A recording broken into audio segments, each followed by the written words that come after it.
I have some funny news about the song Cotton Eye Joe. I have some bad news about the song Cotton Eye Joe, and some weird news, but I'm going to get to that later.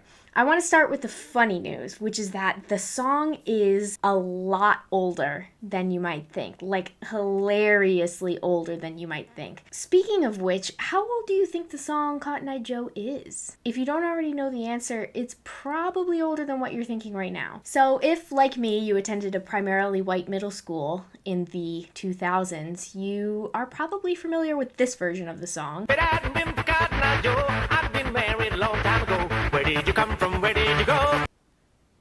This version was recorded by the Swedish band Rednex, with an X, in 1994. And a different version of this song made an appearance on John Travolta's movie Urban Cowboy in 1980.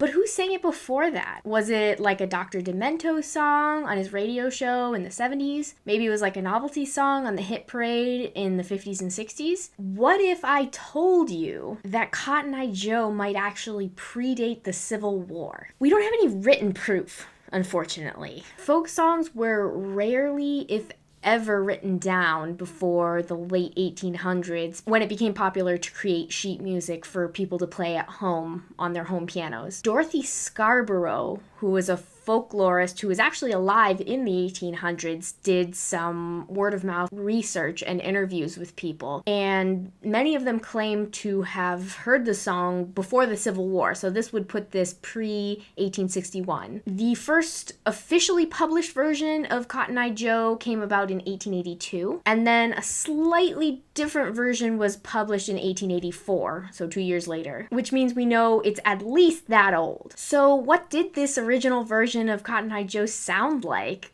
How different was it compared to the one that we all know? Well, that's kind of the bad news. The originally published lyrics to the song are really racist, and they follow the same formula as a lot of minstrelsy tunes that were also popular in that era. So you remember how I said that Cotton Eye Joe was first published in 1882? Well, unfortunately, the white woman who published it was a 19th century author from Alabama, white, and she grew up on a plantation, white, and she had previously written some books talking about how wonderful life on the plantation was and how everybody just absolutely adored it. Racist, and most of the book is written in her attempt at Black vernacular. Oh my fucking god. So you know without me telling you that the lyrics she published for Cotton Eye Joe were atrocious. I'm not going to share them here for obvious reasons, but she also tried to write them in vernacular, and she basically creates a caricature in the lyrics that would not be out of place at a minstrel show. Actually, before I go any further, what is minstrelsy?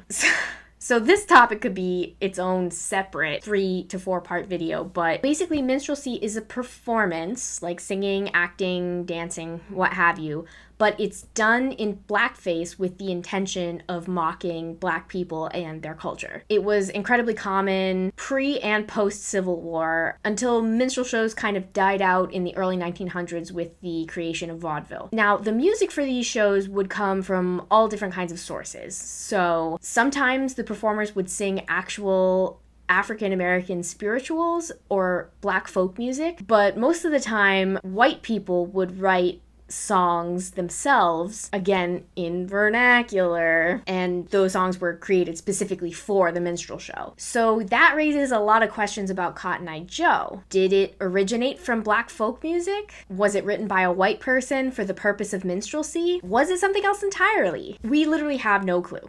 Welcome to folk music, you know? Cotton Eye Joe's lyrics have changed a lot over the years, obviously. As different people perform it, they kind of put their own take on it, and it just naturally evolves. But the general story about a man named Cotton Eye Joe stealing a woman away from someone else has remained the same, as well as the very iconic lyric, "If it hadn't been for Cotton Eye Joe, I'd been married a long time ago." So what is it supposed to mean? Why is Cotton Eye Joe cotton-eyed? Well, that's where things get kind of weird. You've probably heard the legend that the song is about syphilis, because if syphilis is bad enough and goes untreated for long enough, it can cause somebody to go blind and to have a sort of milky coating on their eyes. But there's nothing in the lyrics that specifically references that disease. And again, we have no idea what the original creator's intention is because we don't even know who the original creator is. There are actually a couple of other historically accurate explanations for why Joe would have been cotton-eyed. It could have been blindness caused by cataracts or glaucoma, also by drinking bad moonshine, which is definitely a thing, or, and just a general trigger warning for kind of people who are a little squeamish about gore, this is kind of gross, when somebody's eye needed to be removed for whatever reason back then, if the medical place was kind of rinky-dink and didn't have a lot of resources, they would take it out and replace it with a cotton ball. Yuck. Okay, it's over. Anyways, now you know about Cotton Eye Joe. But still some questions remain. Where did it come from? Where did it go? Where did it come from? Cotton Eye Joe.